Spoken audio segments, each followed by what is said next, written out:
Fala minha gente, tudo certo? Vamos nessa então falar sobre Internacional e nesse vídeo te trazer as últimas do Colorado. 3 jogadores foram apresentados no estádio Beira-Rio, mais precisamente no CT Parque Gigante. Primeiro o Romero e depois Diego Rosa e Juninho, os 3 últimos reforços da janela. E aliás, pelo que tá todo mundo dizendo, o Inter não deve trazer o lateral direito agora. O Diego Rosa sabe jogar de lateral na direita e provavelmente o Roger vai com o que tem até metade do ano. Quando aí sim a direção pode trazer mais reforços. E é sobre isso também que a gente vai falar.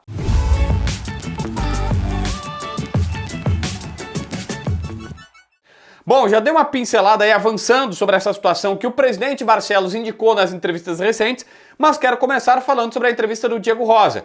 Então, boa tarde. Eu estou muito feliz de estar aqui no Inter. Novo reforço colorado, ele diz claramente, olha, na Bélgica estava jogando mais como meia, jogando um pouco mais avançado, mas a sua é a segunda função do meio campo. Ele é um cara que chega na área, que pisa na área e tudo mais, mas ele é segundo homem de meio campo. Esta seria a sua função principal para, a gente entender exatamente a sua situação. Ele também fala que aprendeu, já sabe jogar na lateral direita. Se o Roger precisar, me parece claro, foi o próprio jogador que colocou essa conversa, essa pauta.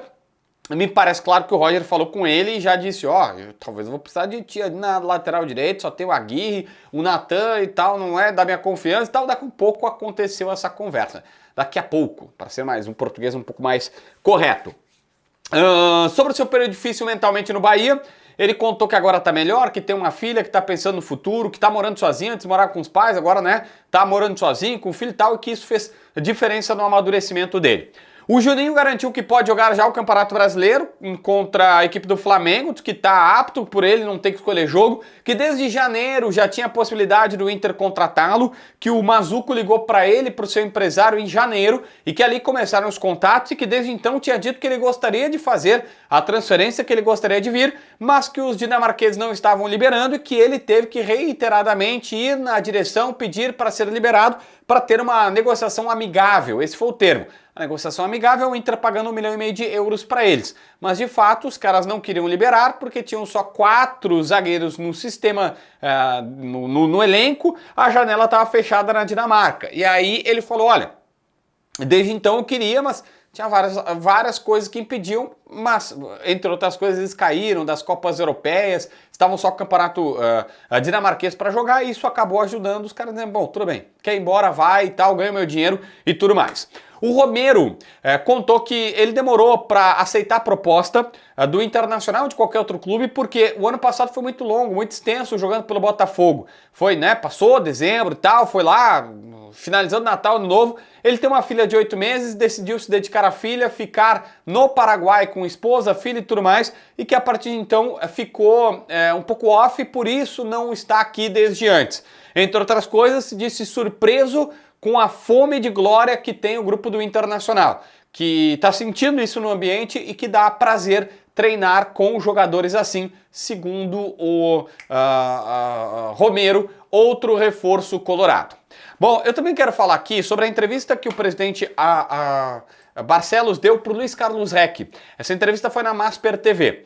2 coisas eu quero destacar aqui. O presidente que já falou no Bola, inclusive sobre pai Danilo, nomes que não vêm, ele descarta Rodinei, descarta o Joaquim, que é aquele menino que é da Inter de Milão, argentino, outro William, lateral direito, também não vem. O presidente está descartando esses nomes e confirmando publicamente o que a gente tinha de informação no bastidor.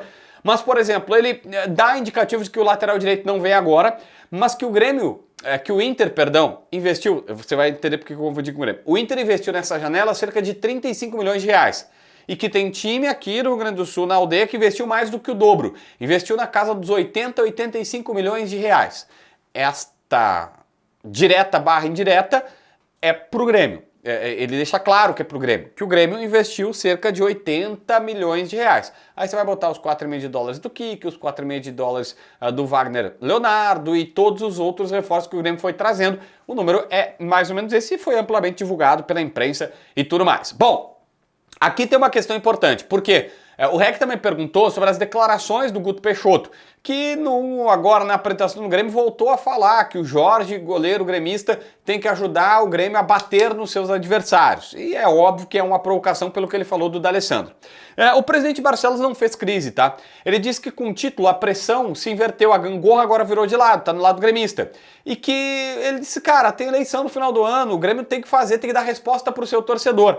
Ele falou que são coisas do cotidiano, isso que acontecem, todas as pessoas que estão falando são grandes personagens do futebol, que não tem nenhuma pessoa que seja má caráter, todos têm boa índole, e tem certeza que é uma opinião que não é literal do dirigente gremista, quando ele fala que, olha, o D'Alessandro vai apanhar na arena, ele não está falando que o D'Alessandro vai apanhar literalmente, é um apanhar de uma questão muito mais, como ele disse, é uma pessoa de boa índole que fez uma comparação que é do futebol, expressão do futebol e tudo mais. Saiu agora bastidor, mais bastidores, na verdade, de uma minissérie de 8 capítulos, de 8 minutos, da conquista do Octa, em que tem o Roger falando para os jogadores do Inter chutar a bunda dos jogadores do Grêmio. O que, obviamente, é no sentido figurado, até porque você sabe que não aconteceu. Gente, sabe o que aconteceu? A Federação Gaúcha de Futebol finalmente divulgou a lista dos melhores do gauchão. A federação diz que não tem festa desde 2020-21, quando tinha pandemia, e depois não retomou. Mas já fizeram eventos, já fizeram pelo menos lives e tal, mas enfim, agora saiu uma nota oficial no site. Vamos lá? Goleiro Antony, na lateral direita Daniel do São José, Vitão e Vitor Gabriel, os dois zagueiros, com Bernabé na esquerda. Fernando, o primeiro volante, Jadson do Juventude, o segundo. Meio-campista, Jean Carlos do Juventude, Alan Patrick do Inter. Atacantes, Galego do Ipiranga, Bright White do Grêmio. O técnico, Roger Machado. Dirigente, presidente Barcelos. Artilheiro, Galego do Ipiranga. Craque do campeonato, Alan Patrick. Aí tem os árbitros. O Lucas Horn foi o árbitro principal, Thiago Augusto Capes Diel, o assistente, e o árbitro de vídeo, Marcelo Inácio Domingues Neto, o VAR, os polêmicos homens do VAR. Então do Inter tem o goleiro Antony, a dupla de zaga, o lateral esquerdo, o Fernando, o Alan Patrick, e aí era isso, porque a dupla de ataque é Galego e Bright White e o Roger Machado. 6 no time, mais o Roger Machado de fora e o presidente Barcelos recebendo também como dirigente. Mas tem Bright White, tem o Galego, na verdade do Grêmio só tem o Bright White. O Daniel, lateral do São José, não lembro não prestei tanta atenção, não vou mentir. Jadson do Juventude jogou bem, Jean Carlos do Juventude jogou bem e tal. A gente pode até, né, tem aparições ali merecidas na seleção do campeonato que foi divulgada pela Federação Gaúcha de Futebol. Meteu até VAR e tudo mais. Enfim, o que você acha de tudo isso que eu te contei aqui nesse vídeo? Seja começando lá atrás com as apresentações, passando pelo que disse o presidente Alessandro Barcelos e agora até com essa lista da federação, que sempre é interessante e uma galera gosta, né? E aí? Se inscreve no canal, assina a notificação, deixa teu like, comenta aqui embaixo para ver mais vídeos.